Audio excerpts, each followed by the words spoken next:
నేను నా దూతను నీకు ముందుగా పంపుచున్నాను. మత్తయి సువార్త 11వ అధ్యాయము 10వ వచనము.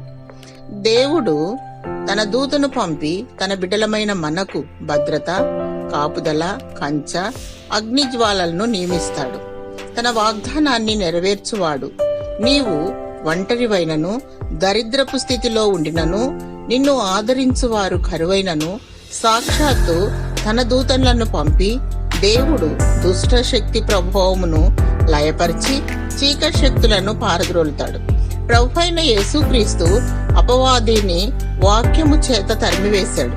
నీవు దివారాత్రులు వాక్యమును ధ్యానిస్తూ స్వరమెత్తి దేవుణ్ణి స్తుతిస్తూ మోకాళ్ళుండి ప్రార్థించినప్పుడు అపవాది నీ యొద్ద నుండి పారిపోతాడు.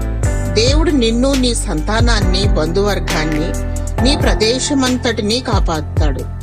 నీ పిల్లల యందు జాగ్రత్త వహించుము. వారి కాపుదల నిమిత్తము కన్నీటితో ప్రార్థించుము. వారికి జీవవాక్యమును నేర్పించుము. వారు వాటి నుండి తొలగిపోరు. నా బిడ్డలకు ధైర్యము గల ఆత్మనిమ్మని ప్రార్థించు. వారి ఆత్మీయ జీవితం బలపడులాగున ప్రార్థించుము. దేవుడు నిత్యము నిన్ను, నీ కుటుంబాన్ని కంచెవేసి కాపాడునుగాక. ఆమేన్.